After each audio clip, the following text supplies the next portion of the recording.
What is it about this country that truly makes it so special? The founding of this country is the key. We spoke about this a while ago, that the values, the core values of what this country is built on, come from the Torah. It comes from narratives in the Torah that we're able to extract the moral lessons and the values and the teachings that God is really disseminating throughout the world in its written form. Freedoms, freedom of thought, freedom of faith, freedom to express oneself, intelligence, one's right to defend themselves even, people's right to elect those who they deem that they can govern over them. Even boundaries of each of the branches of this country, there's boundaries within the Constitution itself. It stipulates what each branch is supposed to do. It can't go beyond that. In its own Constitution, it says this. All men are created equal. This is Tselem Elohim, clearly comes from. Endowed by their Creator.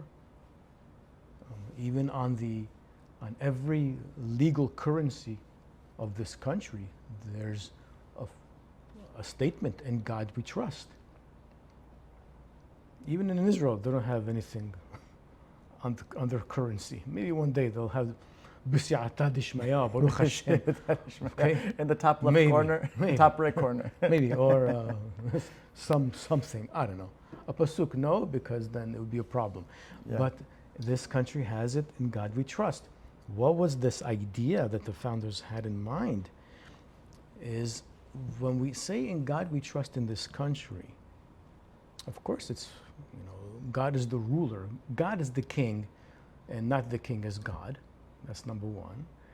And in God we trust basically means that we don't trust the government. Once you trust the government, they become God.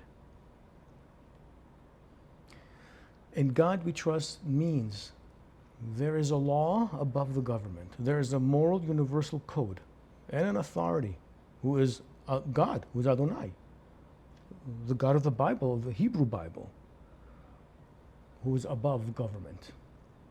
And that our rights and our existence do not come from the state and the government. They come from God. This is what was totally opposing between America and Europe. Whereas in Europe, for centuries, and way before, there was a France and a Germany and a Spain, you had different empires as well as different tribes throughout the continent, that the king, the ruler, was a god, was divine. He is the physical embodiment of the spiritual God they believe in, as well as he is the physical embodiment of how the will of their God, quote unquote, is supposed to play out through the behavior of that God. Of that king. And no one can question. Nobody. The king is infallible. The king cannot even think wrong besides do wrong. So we have to understand that the whole dichotomy that the pilgrims and later on the settlers had and then the founding fathers had, they were completely opposing the core fundamentals of all of Europe. In order for them to be able to have that type of a system, be it in a land that's so large as America is, or be it even in a small town, they had to get the hell away from Europe. There was no possible opportunity for an America with those values to ever be in Europe. No way. This is so key and fundamental to really emphasize and be grateful for. And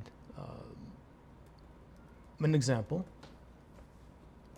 prior to the Declaration, and the actual founding fathers who later on would be part of the whole composition of the Constitution, even before, the Pilgrims who came in 1621. 1620. 1619. Right? Because you have the 1619 Right. project that tries to... With Plymouth Rock. Yeah. The Magna Carta. All those people that came were people that believed in the Bible and wanted to have a different type of a life. If I'm not mistaken, the Pilgrims viewed themselves as Yes. like So Am I'll Yisrael, get to that. children Yeah. of Israel, Yeah. right? Yeah. Touching on that point, the first idea of the seal of America was first drawn by Benjamin Franklin. And what does it depict? It depicts the crossing of the Sea of Reeds. Yam Suf. How so? You see that in the sea, there's a chariot with clearly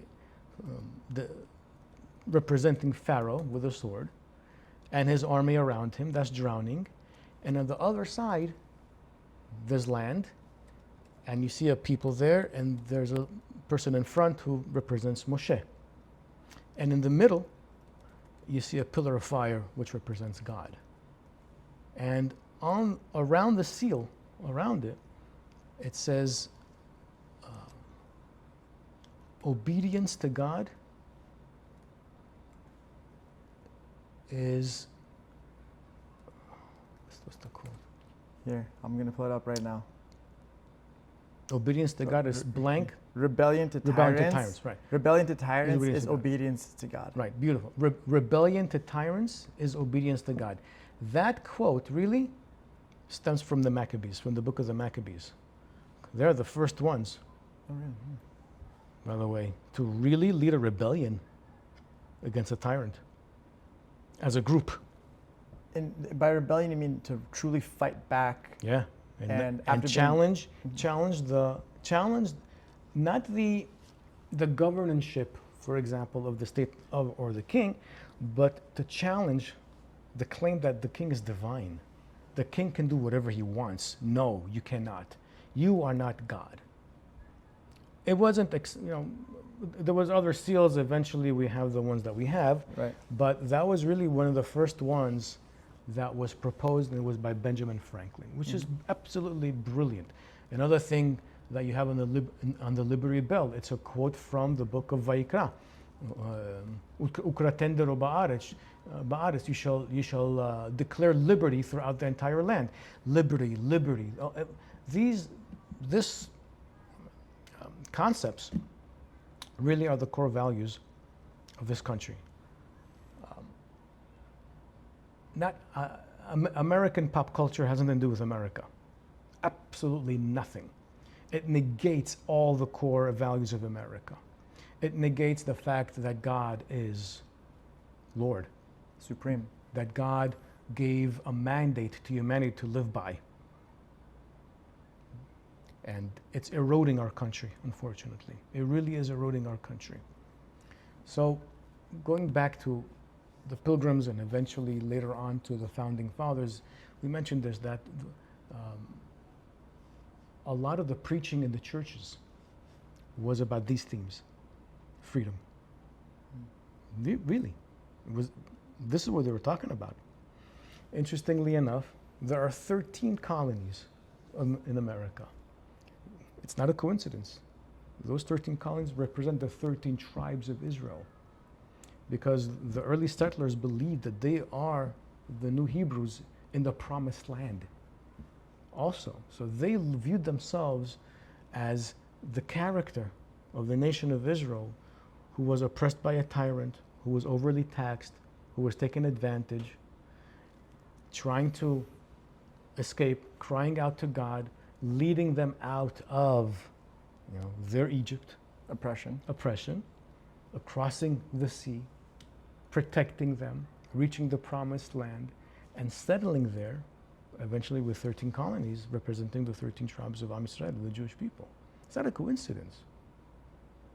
It's all by design. So many of the early towns, till today, they all have Hebrew names. Yeah. Hebrew names.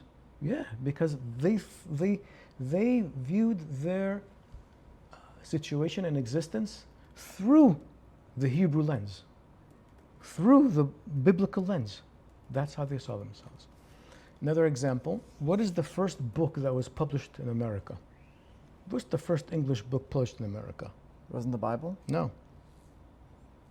It was a translation of the Book of Psalms. It was called the Palm Bay Psalms, published in the year 1640. Why? What's the purpose of it? In order for it to be used in the churches so they can sing and praise God, as well as learn the values from it. Today there are, I think, like 11 copies. A few years ago, it was a copy in Sotheby's was sold for like $14 million. Oh, wow. Because it's very rare. Only 1,700s were published and only 11 are extant copies. Fascinating. Again, but it wasn't capitalism or government